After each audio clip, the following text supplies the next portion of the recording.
Hello, friends. Hope you're well. I was going to talk about shields. I lost my shields pretty young because I had sought out to do so. And with the help of some powerful teachers, I walked into some experiences in which that became very real for me. And losing your shields is incredible, but it's also very dangerous.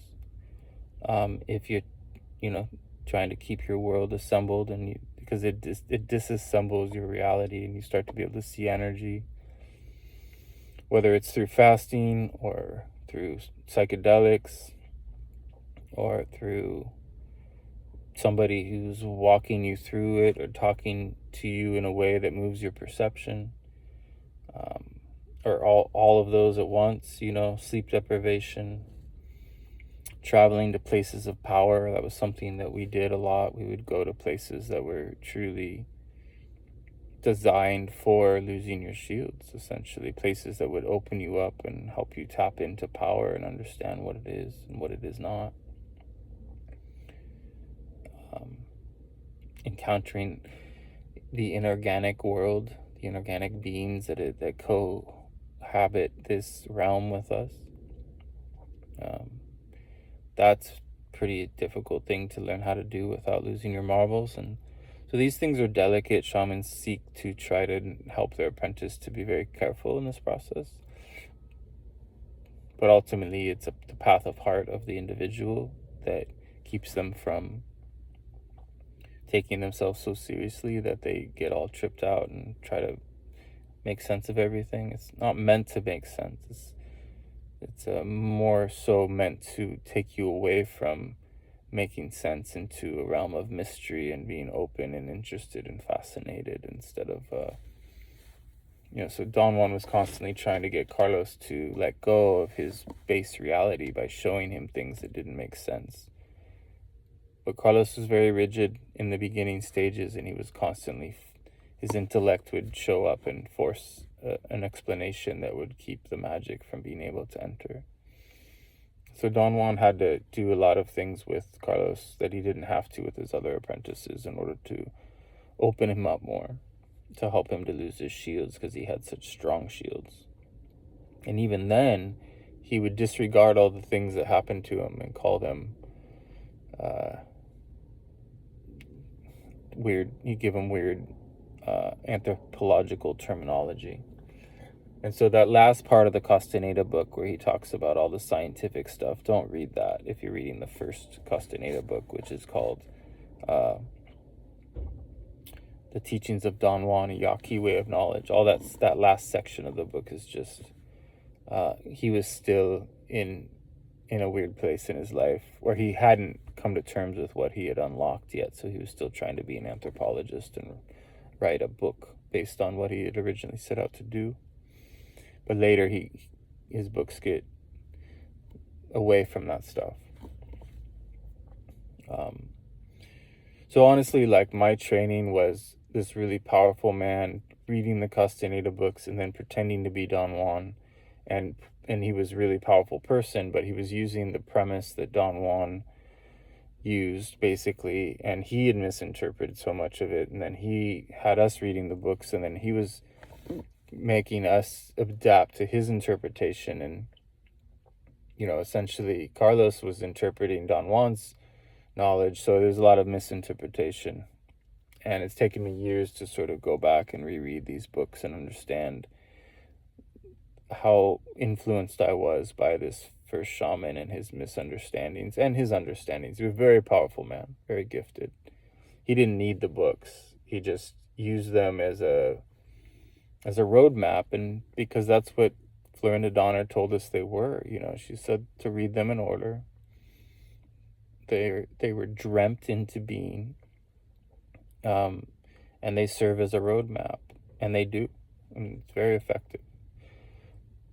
A lot of people cannot believe that these books are possible, but when you go out and have the kind of adventures that I did, you realize that absolutely it's possible, and there's even way more to it than what the books got into, and the doors just keep opening.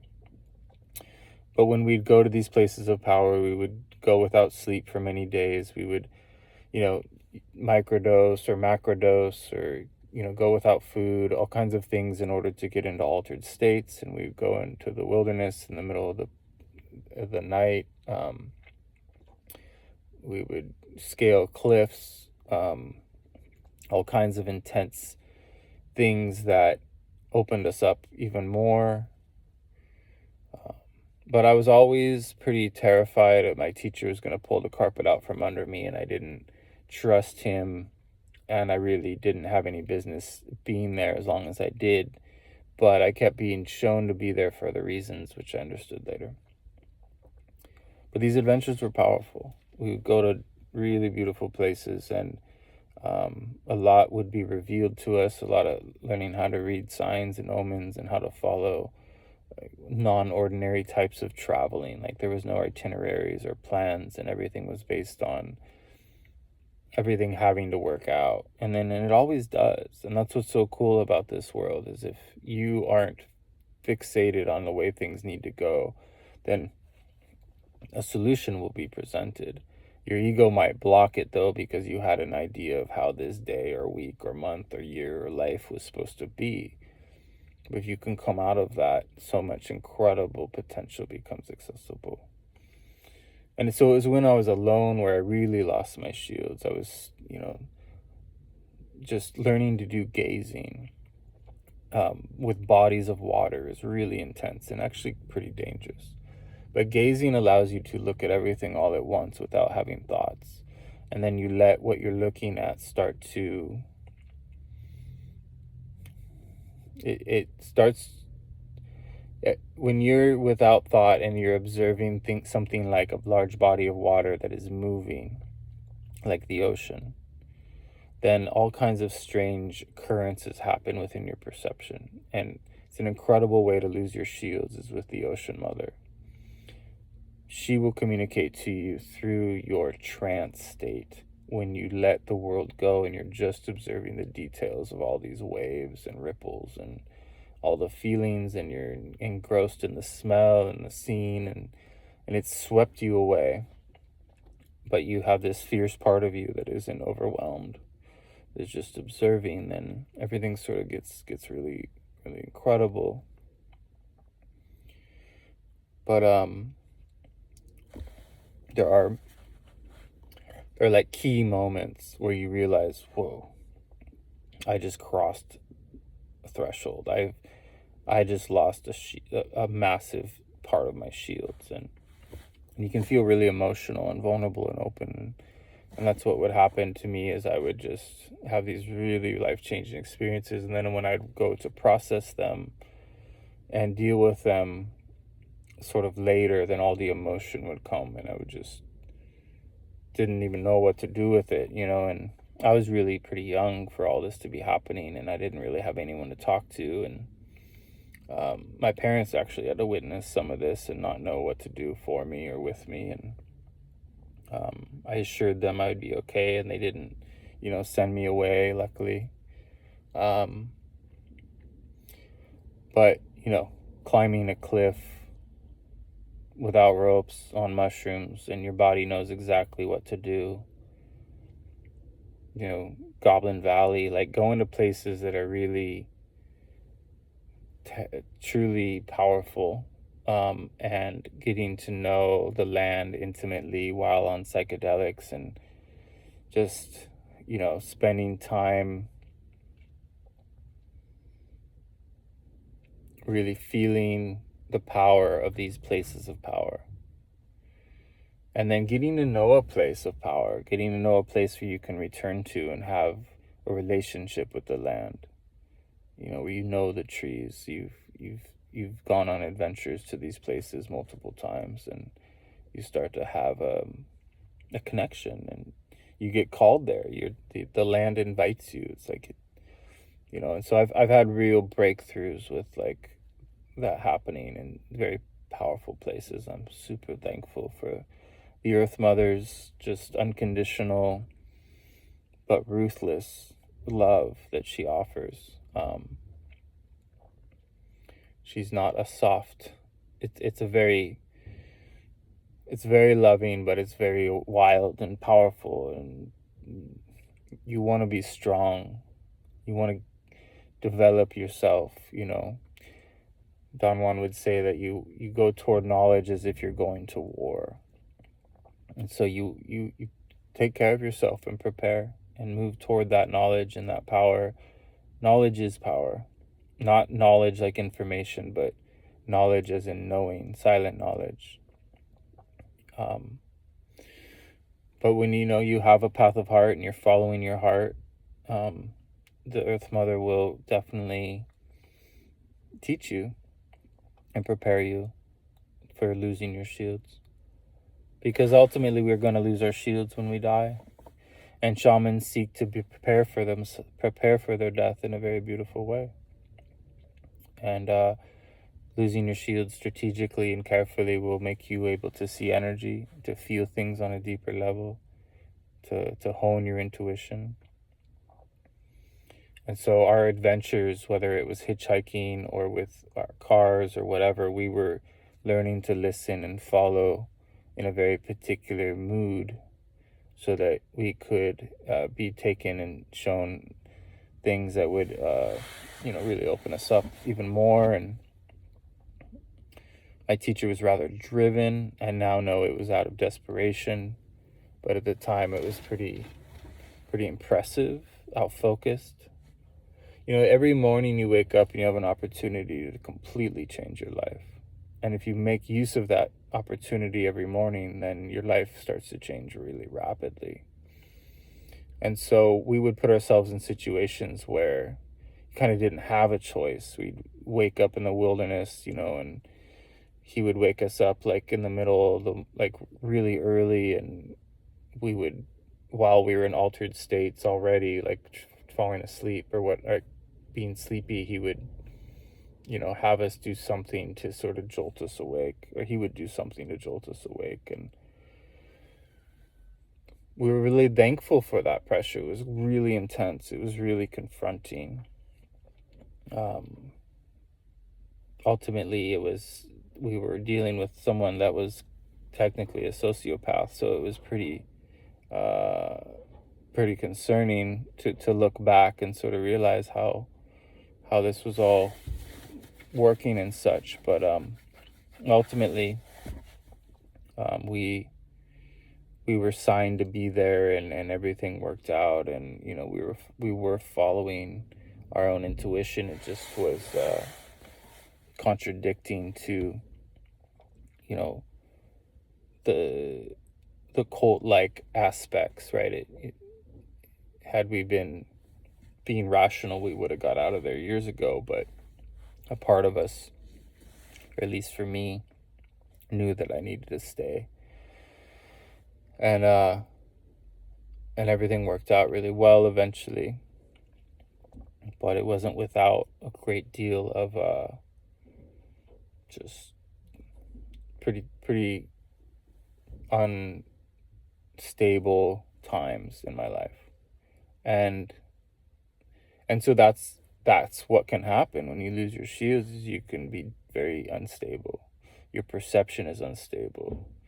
Your ability to sort of do normal tasks becomes less likely, and so you have to find a way to balance these things because you get too ungrounded. And so that's where the martial arts comes in, learning how to really ground and get to know the mother, and so that you can develop the roots that'll anchor you, so that your perception is able to be expansive without being ungrounding. But I had gone to Canada to witness a female DJ who I could tell was a witch. And I brought her some medicine to take, and she took way more than I told her to take, and she opened a door that I can't believe the people in that rave, even the whole thing was just absolutely insane. It opened me up so much. It took me weeks to recover from the event, the power, the how altered I became, how blissful the state of ecstasy that I reached and sustained for such long periods of time. So events like that can change you forever, and when you learn how to integrate them. But integration is a hard thing that most people avoid. They just keep taking power plants or something, and they don't really, learn how to be in these altered states without anything, like, which that's where, shamanic movement comes in, or snowboarding or martial arts or whatever it is that alters your perception, that doesn't take a toll on your energy body, because power plants do take a toll on you. And so, yeah, it's striking that balance, being honest with yourself about where you're at, using your time wisely. Like, you can change your life significantly every day after work just by doing something that, is different than what you've been doing. We are so predictable. We're easy to hunt because it's obvious what we're going to do because of how easily predictable we are. And so these forces that we're interacting with make it challenging, because there's pressure on us to remain predictable, to remain domesticated. But our spirit longs to be wild and free and in touch with creation and in communication with energy. And so I welcome you to open that up, in whatever ways you feel comfortable with. And whether it's prayer or, I'm not one to pray in that I'm asking for something. I intend, I speak, I am in a state of gratitude. Things are really beautiful for me, so I'm often just in so much awe and thankfulness that I'm just saying thank you. I'm being shown and told things and having things revealed to me because I'm learning how to see energy, and that's what seeing energy is. It doesn't mean you're going to just only see it through a dream, third eye kind of view, but you actually get told things. Things are revealed to you. When I'm at music and I'm dancing, I'm being downloaded things in this very unique way that helps me to really integrate, prepare, and understand, what's happened to me, what's coming, so that I can just be present. I can let all that go. I can let the past go and not trip on the future, because there's this incredible presence that allows me to have these eternal moments. But yeah, I went through a lot to get there, to be able to have access to that, and it's not guaranteed to stay. I have to listen to my body when it tells me get up or move, and it's challenging. It's confronting. So I reflect on the adventures in my life and all the hitchhiking and all the different strange non-human beings that I encountered, really like golem-like creatures out on the road, people that are like what called warlocks, people that can trap your perception just by how intense they are. People like, I was very vulnerable to people that had perceptual power. I'm not so much anymore, but at the time it was like I was pretty easy to manipulate, and because my assemblage point, my perception was moving. It was very fluid, but I didn't have a base. I didn't have my own. I didn't love myself. I didn't have like the self-respect and the solidity and the groundedness that I would need in order to not be so susceptible. So I went through some really difficult experiences with people.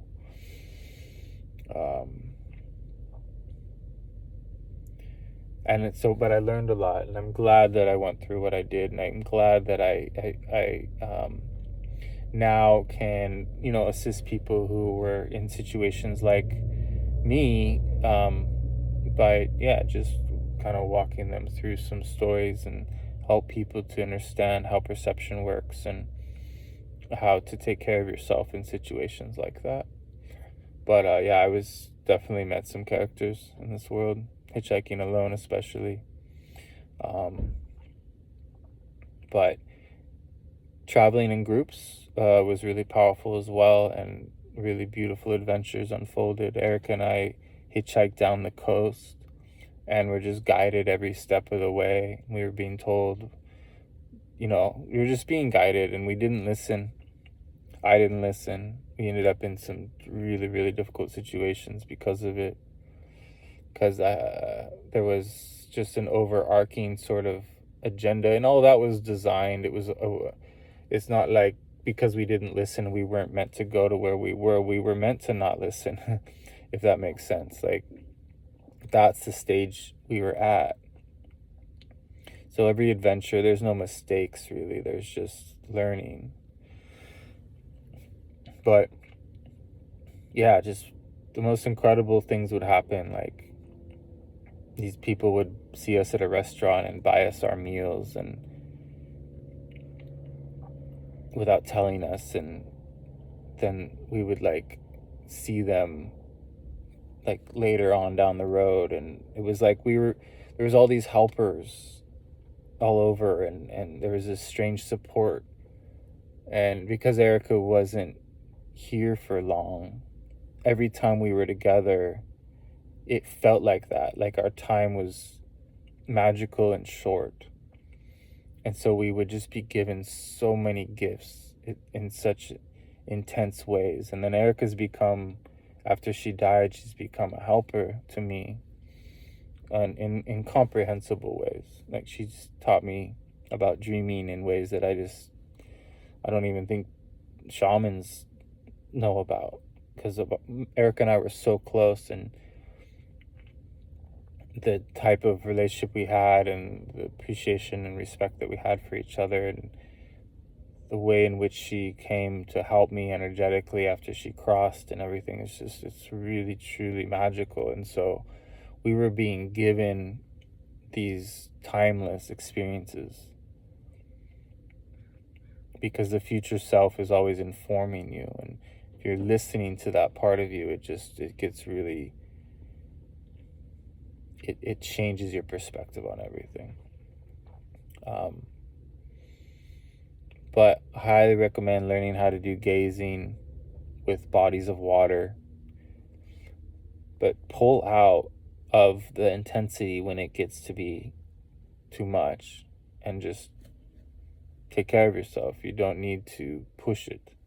Just enjoy the subtle ways in which you can become altered, and learn how to observe things that are all around you. Try to observe every square inch of everything, and you're seeing all at once. It forces you to not talk to yourself, but you want to be opening your ears and your nose, so you're smelling and hearing, and you're feeling and observing, so that you're just flooding your being with so much that you couldn't possibly keep the normal dialogue going. You can read about gazing in the Castaneda books. I'll definitely talk more and more about it. It's something you sort of discover.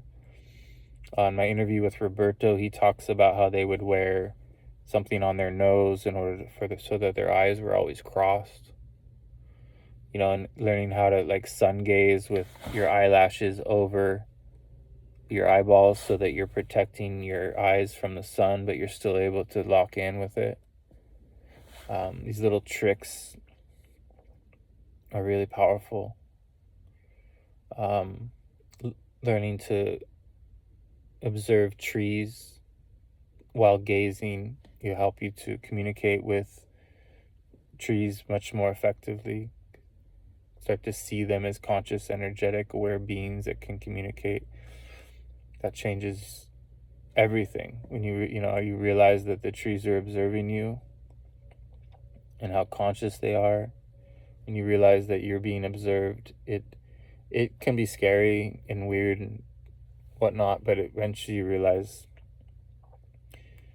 it's a powerful tool to keep you conscious. I mean, I've spent years walking in areas where I didn't even observe like the most powerful things, because I was focused on something else. And so we want to open up our doors and allow the beauty of this world to be presented to us. And if we've missed something right in front of our face all this time, now's the time to acknowledge it and say thank you. And that might be a friend, that might be family, that might be a place that you like to go or a place you've never been.